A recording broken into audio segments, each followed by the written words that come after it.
नमस्कार दोस्तों, स्वागत है आपका हिंद एकेडमी के इस ऑफिशियल यूट्यूब चैनल पर। मैं हूं राजेश सनोडिया और आज की जो हमारी क्लास है उसमें हम लोग जो है जनसंख्या वृद्धि के बारे में यहां पर पढ़ने या समझने वाले हैं। तो जनसंख्या वृद्धि का पहली तो सीधा अर्थ समझिएगा कि लोगों की संख्या में होने वाली वृद्धि को ही हम क्या कहते हैं, जनसंख्या वृद्धि कहते हैं।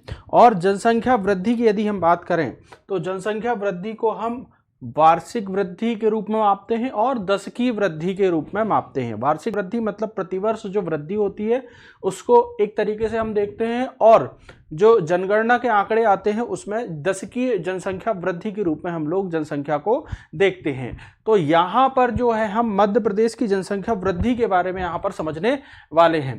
तो जनसंख्या वृद्धि को हम मध्य प्रदेश में 1901 से लेकर 2011 तक यहां पर देखेंगे कि मध्य प्रदेश की जनसंख्या वृद्धि में किन किन विशेषताएं रही, कौन कौन सी विशेषताएं रही, या उसमें किस प्रकार के उतार चढ़ाव हमें देखने को प्राप्त हुए, या कब मध्य प्रदेश की जनसंख्या कम रही, कब सर्वाधिक रही और वर्तमान में कितनी है। लगभग इसको हम देखने वाले हैं, ठीक है ना। तो यहां पर जनसंख्या वृद्धि मतलब आबादी या बिखरे हुए लोगों की संख्या में वृद्धि को ही हम क्या कहते हैं, जनसंख्या वृद्धि कहते हैं। यदि हम 1901 के आंकड़े की बात करें तो प्रदेश की जो जनसंख्या थी वह थी 1,27,00,000 थी, और यदि वर्तमान में हम लोग बात करें तो वर्तमान में प्रदेश की जो जनसंख्या है 7,26,00,000 है 2011 की जनगणना के अनुसार। इस प्रकार यदि हम देखें तो 1901 से लेकर 2011 के बीच प्रदेश की जनसंख्या में 5,99,00,000 की जनसंख्या में क्या होती है, वृद्धि हमें दिखाई देती है। और इस प्रकार 110 वर्षों के इतिहास में यदि हम बात करें तो प्रदेश की जनसंख्या में कुल जो बढ़ोतरी होती है वो 473% की बढ़ोतरी होती है।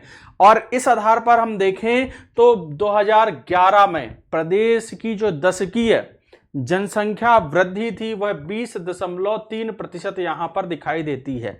2011 की जनगणना के अनुसार प्रदेश की जनसंख्या वृद्धि कितनी, 20.3%। काफी ज्यादा क्या हो जाता है, इंपॉर्टेंट फैक्ट आपके लिए हो जाता है। यदि हम बात करें कि प्रदेश की जनसंख्या वृद्धि दर कब ऋणात्मक रही तो 1911 से 1921 के दौरान प्रदेश की जनसंख्या वृद्धि दर में ऋणात्मक परिवर्तन या ऋणात्मकता हमें देखने को प्राप्त हुई है। कितनी रही, -2.4% रही, ठीक है ना। यदि आपसे इसमें पूछे कि किस वर्ष की जनगणना के अनुसार तो आप बताइएगा 1921 की जनगणना के अनुसार, ठीक है ना। और वहीं पर यदि हम बात करें प्रदेश की जनसंख्या में सर्वाधिक जो वृद्धि हमें देखने को प्राप्त होती है वह 1961 से लेकर 71 के दशक में हमें प्रदेश की जनसंख्या में सर्वाधिक वृद्धि देखने को प्राप्त होती है। यदि जनगणना पूछे तो 1971 की जनगणना, ठीक है ना, जनगणना 1971 की, और दशकीय वर्ष 1961 से 1971 के मध्य।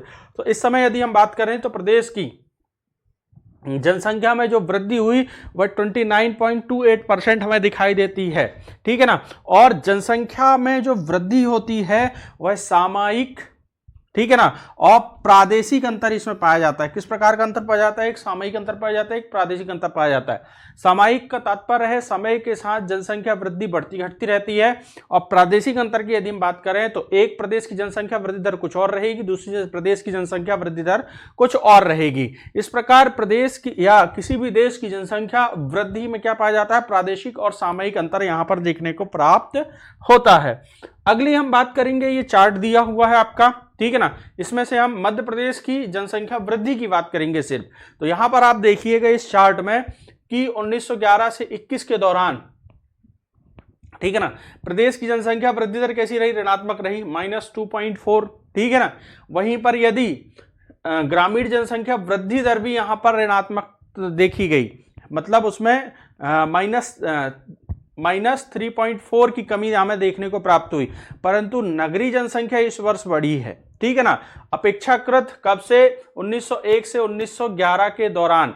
यदि हम बात करें कि आपसे पूछे कि प्रदेश में नगरीय जनसंख्या वृद्धि दर कब ऋणात्मक रही तो आपको बताना होगा 1901 से 1911 का जो दशकीय वर्ष है, इस वर्ष प्रदेश की जो जनसंख्या वृद्धि दर है या नगरीय जनसंख्या वृद्धि दर क्या रही, ऋणात्मक रही, और 11.8% की यहां पर कमी देखी गई। और वहीं पर यदि हम बात करें तो प्रदेश में सर्वाधिक जो जनसंख्या वृद्धि दर होती है वह कब 1961 से 1971 के मध्य होती है, ठीक है ना। 29.3% की यहाँ पर वृद्धि दिखाई देती है और साथ ही ग्रामीण जनसंख्या में भी यहाँ पर सर्वाधिक वृद्धि हमें देखने को प्राप्त होती है। परंतु यदि नगरीय जनसंख्या की बात करें तो नगरीय जनसंख्या में हमें जो वृद्धि देखने को प्राप्त होती है वह 1971 से 1981 का जो दशक है, इस वर्ष हमें नगरीय जनसंख्या में वृद्धि देखने को प्राप्त होती है। अगली बात करेंगे हम वार्षिक वृद्धि दर की, ठीक है ना। तो वार्षिक वृद्धि दर में फिर से वही देखेंगे कि प्रदेश की जो जनसंख्या वृद्धि दर है वार्षिक कब ऋणात्मक रही, तो यह 1911 से 1921 के दशक में ऋणात्मक रही और इसमें जो है -0.2% की कमी हमें देखने को प्राप्त हुई। वहीं पर सर्वाधिक वृद्धि की यदि हम बात करें तो 1961 से 1971 का जो दशक है, यहाँ पर प्रदेश की जनसंख्या में वार्षिक वृद्धि दर सर्वाधिक देखने को प्राप्त होती है, 2.6% यहाँ पर रहती है। यहाँ पर वार्षिक जो वृद्धि दर है वह 2.6% की यहाँ पर वार्षिक वृद्धि दर दिखाई देती है और सर्वाधिक थी। और वहीं पर 2011 की जनगणना के अनुसार यदि हम बात करें तो जो वार्षिक वृद्धि दर है वर्तमान में वो 1.9% हमें दिखाई देती है, 1.9% की बढ़ोतरी हमें वार्षिक रूप से दिखाई देती है। अब बात करेंगे हम ग्रामीण जनसंख्या की, ठीक है ना।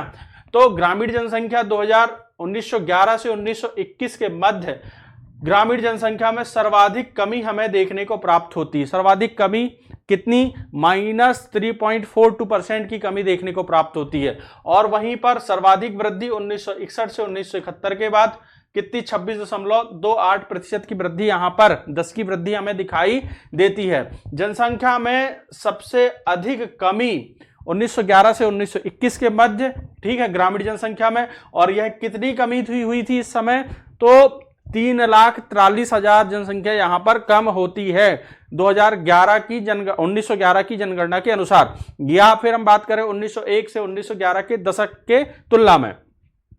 वहीं पर यदि सबसे अधिक वृद्धि की बात करें तो 2011 की जनगणना के अनुसार यदि हम बात करें तो सर्वाधिक वृद्धि हमें दिखाई देती है और 2001 से 2011 का जो दशक है इसमें सर्वाधिक वृद्धि हमें दिखाई देती है। और यह जो जनसंख्या वृद्धि होती है यह होती है 1,22,00,000 की वृद्धि, लगभग कितनी, 1,22,00,000 की यहाँ पर वृद्धि दिखाई देती है, ठीक है ना। वहीं पर यदि नगरीय जनसंख्या की बात करें तो 1901 से 1911 के दशक में जो नगरीय जनसंख्या इसमें सर्वाधिक कमी हमें दिखाई देती है और यह -11.82% की कमी यहां पर होती है। वहीं पर यदि हम बात करें नगरीय जनसंख्या में सर्वाधिक वृद्धि, तो आपको वैसे मैंने पहले बता चुका हूं 1971 से 1981 के मध्य और लगभग 52.92% की यहां पर वृद्धि होती है। और इस आधार पर हम देखें तो ग्रामीण क्षेत्र की अपेक्षा नगरीय क्षेत्र में जनसंख्या वृद्धि दर तेजी से बढ़ी या तेजी से बढ़ती हुई दिखाई देती है। इसका प्रमुख कारण नगरीकरण, औद्योगिकरण और प्रवास, इसके 3 प्रमुख कारण हो जाते हैं। अगली बात करें जनसंख्या वृद्धि के काल, ठीक है ना।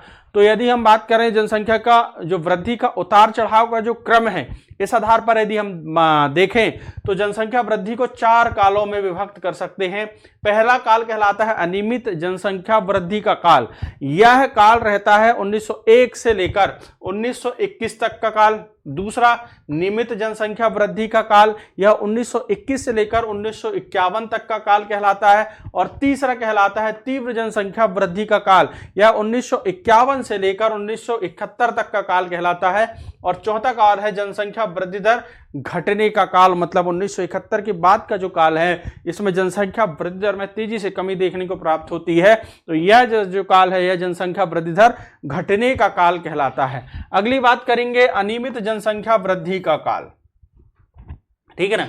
जो पहला काल है अनियमित जनसंख्या वृद्धि काल, क्यों कहा जाता है, क्योंकि यहां पर जन्म दर भी अधिक थी, मृत्यु दर भी अधिक थी, इसलिए यहां पर जनसंख्या जो है अनियमित रूप से घटती बढ़ती रही, इसलिए यह काल क्या कहलाता है, अनियमित जनसंख्या वृद्धि का काल कहलाता है, ठीक है ना। और इस दौरान यदि हम बात करें, ठीक है ना, तो इस दौरान हम देखते हैं कि 1911 से 21 के दौरान मध्य प्रदेश की जनसंख्या जो है वह 3,42,000 के आसपास क्या है, घटी है। ठीक है ना। और यहां पर नैसर्गिक जो वृद्धि दर है वह कम रहती है। नैसर्गिक वृद्धि दर का सीधा सा तात्पर्य आप समझिएगा, जन्म दर और मृत्यु दर का जो अंतर होता है वह नैसर्गिक वृद्धि दर कहलाता है। ठीक है ना। फिर दूसरा काल जो है नियमित जनसंख्या वृद्धि का काल। इस काल में यदि हम बात करें तो जन्म दर में बढ़ोतरी होती है, मृत्यु दर में कमी होती है। इस प्रकार यह काल नियमित जनसंख्या वृद्धि का काल कहलाता है। और इस काल में यदि हम बात करें तो नैसर्गिक जो वृद्धि दर है उसमें हमें बढ़ोतरी देखने को प्राप्त होती है। अगला काल की यदि हम बात करें, तीव्र जनसंख्या वृद्धि का काल कहलाता है और यह काल 1951 से 1971 तक का काल कहलाता है। ये सबसे इंपॉर्टेंट काल है क्योंकि यहां पर जन्म दर में तीव्रता के साथ बढ़ोतरी होती है और मृत्यु दर में तीव्रता के साथ कमी देखने को प्राप्त होती है। और इसी काल में हम बात करें तो जनसंख्या वृद्धि दर में आमूलचूल परिवर्तन हमें दिखाई देते हैं। तो 1961 से 1971 में प्रदेश की जनसंख्या वृद्धि दर में सर्वाधिक बढ़ोतरी या वृद्धि देखने को प्राप्त होती है। और वहीं पर यदि हम बात करें 1951 से 1971 के मध्य प्रदेश की जो जनसंख्या वृद्धि दर है उसमें 3 गुना बढ़ोतरी हमें दिखाई देती है। मतलब 1951 की जो जनगणना हुई थी और 1961 की जो जनगणना हुई है, इस जनगणना में हमें 3 गुना बढ़ोतरी देखने को प्राप्त होती है। वहीं पर 1951 की जनगणना के अनुसार यदि जनसंख्या वृद्धि की बात करें तो यह थी 8.38%। और वहीं पर यदि 1961 की जनगणना के अनुसार जनसंख्या वृद्धि की बात करें तो यह कितनी हो गई, 24.7%। मतलब इन 10 वर्षों में प्रदेश की जो जनसंख्या है उसमें 3 गुना बढ़ोतरी हमें दिखाई देती है। ठीक है ना। इस प्रकार इस कालखंड में नैसर्गिक वृद्धि दर सर्वाधिक रहती है। जो नैसर्गिक वृद्धि दर है इस कालखंड में सर्वाधिक देखने को हमको प्राप्त होती है। अगली बात करेंगे जनसंख्या वृद्धि दर घटने का काल। 1971 के पश्चात जनसंख्या वृद्धि दर घटने का काल कहलाता है। क्यों? क्योंकि इस समय हमें जन्म दर और मृत्यु दर दोनों में ही ऋणात्मक परिवर्तन या कमी देखने को प्राप्त होती है। क्यों? क्योंकि इस समय स्वास्थ्य अधोसंरचना का काफी ज्यादा विकास हो चुका था, परिवार नियोजन के साधनों का विकास हो चुका था। इस कारण जन्म दर में भी यहाँ पर कमी देखने को प्राप्त होती है। ठीक है ना। इसके बाद बात करें तो 1951 के पश्चात 91 के पश्चात जनसंख्या वृद्धि दर में तेजी से हमें कमी देखने को प्राप्त होती है। इस प्रकार यदि हम बात करें तो नैसर्गिक वृद्धि दर में भी हमें क्या देखने को प्राप्त होती है, कमी देखने को यहां पर प्राप्त होती है। अगली बात करेंगे प्रदेश में जो जनसंख्या वृद्धि है उसमें प्रादेशिक भिन्नता हमें देखने को प्राप्त होती है। क्यों? क्योंकि कुछ जिले ऐसे हैं जहां पर जनसंख्या वृद्धि दर अधिक देखने को प्राप्त होती है और कुछ जिले ऐसे हैं जहां पर जनसंख्या वृद्धि दर में कमी देखने को या बहुत कम जो वृद्धि दर है वह देखने को हमें प्राप्त होती है। तो सर्वाधिक जनसंख्या वृद्धि दर वाला जिला कौन सा है प्रदेश में? तो आपको पता होना चाहिए इंदौर है। और यहां पर जो जनसंख्या वृद्धि दर है 32.7% है। वहीं पर न्यूनतम जनसंख्या वृद्धि दर वाला जिला कौन सा हो जाता है? अनूपपुर। यहां पर जनसंख्या वृद्धि दर जो है 12.3% की वृद्धि दर यहां पर दिखाई देती है। ठीक है ना। तो ये जो ऊपर है ये सर्वाधिक जनसंख्या वृद्धि दर वाले जिले हो जाते हैं और यहां पर जो नीचे वाले जिले हैं यह न्यूनतम जनसंख्या वृद्धि दर वाले जिले हमें दिखाई देते हैं। ठीक है ना। तो सर्वाधिक जनसंख्या वृद्धि दर पहले स्थान पर इंदौर, दूसरे स्थान पर झाबुआ, तीसरे स्थान पर भोपाल हमें दिखाई देता है। एक चीज इंपॉर्टेंट है, इसको ध्यान से सुनिएगा। जो झाबुआ है, ठीक है, अच्छे से याद रखिएगा, ये झाबुआ प्रदेश के सभी जिलों में जनसंख्या वृद्धि दर में पिछले दशक की तुलना में इस दशक में कमी देखने को प्राप्त हुई है। परंतु एकमात्र झाबुआ जिला है जहां पर पिछले दशक की तुलना में जनसंख्या वृद्धि दर में बढ़ोतरी देखने को प्राप्त हुई है। इसको यहां पर देखते हैं, यह पिछला दशक का आंकड़ा है और यह जो है 2011 की जनगणना के अनुसार आंकड़ा है। यह 2001 की जनगणना के अनुसार आंकड़ा है, 2001 की जनगणना के अनुसार, और यह जो आंकड़ा है 2011 की जनगणना के अनुसार। ठीक है ना।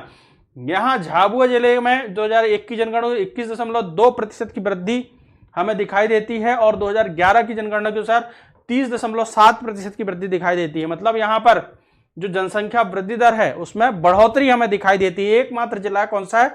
झाबुआ। इसलिए अच्छे से याद रखिएगा। ठीक है ना। अगली बात करेंगे जनसंख्या वृद्धि के क्षेत्र।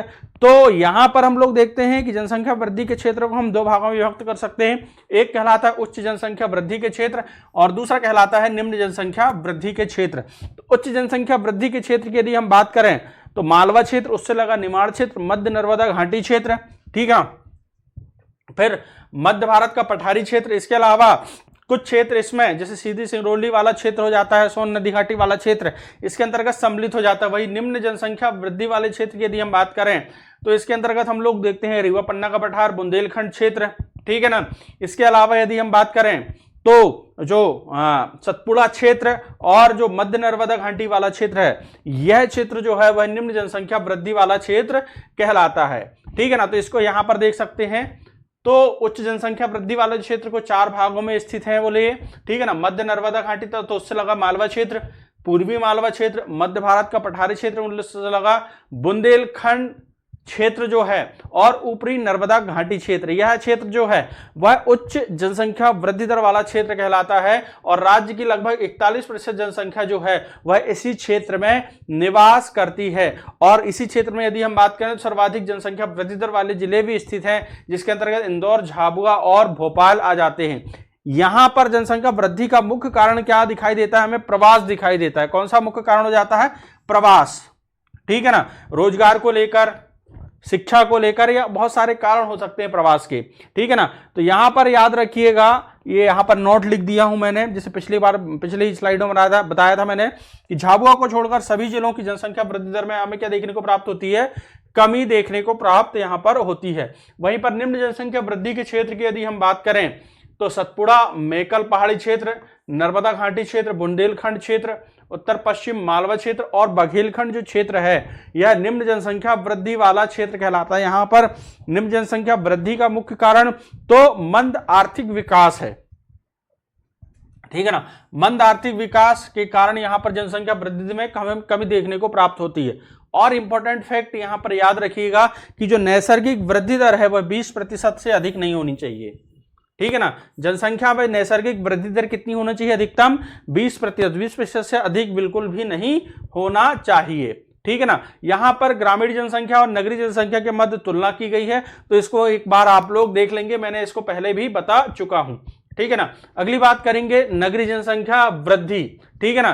तो 2011 के अनुसार यदि हम बात करें तो प्रदेश की नगरीय जनसंख्या में जो वृद्धि दिखाई देती है वह 25.7% की वृद्धि दिखाई देती है।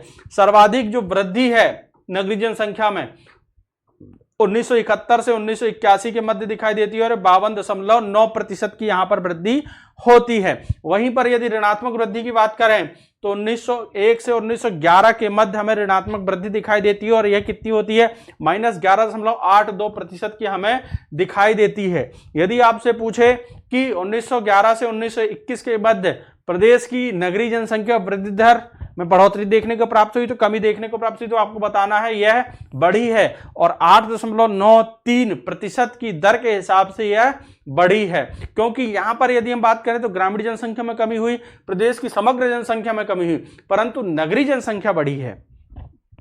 इस चीज को आपको ध्यान रखना होगा। सर्वाधिक नगरीय जनसंख्या वृद्धि कहां पर? रायसेन जिले में देखने को प्राप्त होती है, 46.8% की यहां पर वृद्धि होती है। और वहीं पर न्यूनतम जनसंख्या वृद्धि अनूपपुर जिले में और 5.1% की यहां पर वृद्धि देखने को प्राप्त होती है। ग्रामीण जनसंख्या वृद्धि की बात करेंगे हम तो 2011 में यदि हम बात करें तो 18.4% की ग्रामीण जनसंख्या वृद्धि हमें दिखाई देती है। सर्वाधिक जो वृद्धि है ग्रामीण जनसंख्या में वह 1961 से 1971 को जो दशक है उसमें दिखाई देती है। और इस कालखंड में यदि हम बात करें तो 26.2% की ग्रामीण जनसंख्या में वृद्धि होती है। वहीं पर ऋणात्मक जनसंख्या वृद्धि की यदि हम बात करें तो 1911 से 1921 का जो कालखंड है, इस कालखंड में ग्रामीण जनसंख्या में हमें ऋणात्मक वृद्धि देखने को प्राप्त होती है या उसमें कमी देखने को प्राप्त होती है, -3.54% की। वहीं पर जो है सर्वाधिक ग्रामीण जनसंख्या वृद्धि हमें झाबुआ जिले में दिखाई देती है और यह 31.7% की ग्रामीण जनसंख्या वृद्धि हमें दिखाई देती है। वहीं पर प्रतिशत के आधार पर यदि हम बात करें तो न्यूनतम ग्रामीण जनसंख्या वृद्धि दर वाला जिला कौन सा है? मंदसौर है। इसमें 10.3% की वृद्धि हमें दिखाई देती है। तो ये क्या हो जाते हैं? ग्रामीण और नगरीय जनसंख्या वृद्धि संबंधित आंकड़े हो जाते हैं। अगला जो आंकड़ा है वह जनजातीय जनसंख्या वृद्धि से संबंधित है। जैसे आपको पता ही है कि प्रदेश में जनजातीय जनसंख्या कितनी है? 1.53 करोड़, 1,53,00,000 लगभग जनजातीय जनसंख्या प्रदेश में निवास करती है। यदि प्रदेश की कुल आबादी प्रतिशत देखें तो 21.10% प्रदेश की कुल आबादी में प्रतिशत। इस प्रकार हम देखें तो जनजातीय जनसंख्या प्रदेश की कुल जनसंख्या में महत्वपूर्ण योगदान रखती है। ठीक है ना। अनुसूचित जनजाति जनसंख्या में 10 की वृद्धि दर यदि हम बात करें तो 25.2% की यहाँ पर 10 की वृद्धि दर देखने को प्राप्त होती है। यदि हम देखें तो मंदसौर, भिंड और उज्जैन को यदि छोड़ दिया जाए तो इन जिलों को छोड़कर प्रदेश में सभी जिलों में अनुसूचित जनजाति की जनसंख्या में वृद्धि हुई है। मंदसौर, भिंड और उज्जैन जो ऐसे जिले हैं जहां पर जनजाति जनसंख्या में कमी हमें देखने को प्राप्त होती है। ठीक है ना। सर्वाधिक अनुसूचित जनजाति जनसंख्या वृद्धि दर हमें छतरपुर में देखने को प्राप्त होती है 42.6%, शिवपुरी में 42% हमें देखने को प्राप्त होती है, वहीं पर बुरहानपुर में 36.8% की वृद्धि हमें देखने को प्राप्त होती है। अब हम बात करेंगे जनसंख्या वृद्धि के कारण, तो 3 प्रमुख कारण हो जाते हैं जनसंख्या वृद्धि के। जन्म दर का उच्च होना, मृत्यु दर का कम होना या उसमें कमी होना, और तीसरा प्रमुख कारण है प्रवास। ठीक है ना। प्रवास के कारण भी हमें जनसंख्या वृद्धि हमें दिखाई देती है। यदि वहीं पर हम बात करें तो सर्वाधिक जो प्रवास होता है वह गांव से गांव की ओर दिखाई देता है। सर्वाधिक प्रवास कहां होता है? गांव से गांव के मध्य होता है। यदि सर्वाधिक प्रवास की बात करें तो पुरुषों में होता है या महिलाओं में होता है, तो महिलाओं का सर्वाधिक प्रवास होता है। किसका? महिलाओं का। और इनका जो प्रवास होता है वह होता है विवाह के कारण। ठीक है। महिलाओं के प्रवास का मुख्य कारण क्या हो जाता है? विवाह। वहीं पर यदि पुरुषों की बात करें तो पुरुषों का सर्वाधिक जो प्रवास होता है वह रोजगार के कारण होता है। किस कारण होता है? रोजगार के कारण होता है। ठीक है ना। वहीं पर एक मुख्य चीज पूछा जाता है, जो प्रवास होता है वह लिंग परक होता है। किस प्रकार का प्रवास होता है? प्रवास होता है लिंग परक होता है। कहने का तात्पर्य यह है कि प्रवास में जो मुख्य भूमिका होती है वह लिंग की या स्त्री पुरुष की महत्वपूर्ण भूमिका होती है। जैसे एक उदाहरण के तौर पर यदि हम देखें कि छोटे दूरी के जो प्रवास होते हैं, ठीक है ना, उसमें महिलाओं की संख्या सर्वाधिक होती है। छोटी दूरी के प्रवास में किसकी संख्या सर्वाधिक होती है? महिलाओं की। वहीं पर यदि लंबी दूरी की बात करें, जैसे एक शहर से दूसरे शहर या गांव से शहर की ओर जाना रहा, तो पुरुषों की सर्वाधिक संख्या होती। किसकी? पुरुषों की। ठीक है ना। तो ये चीज आपको क्या रखना है? प्रवास में याद रखना है। ठीक है ना। तो ये क्लास कैसे लगी हमें कमेंट सेक्शन पर जाकर जरूर बताएं। ठीक है। Thank you very much.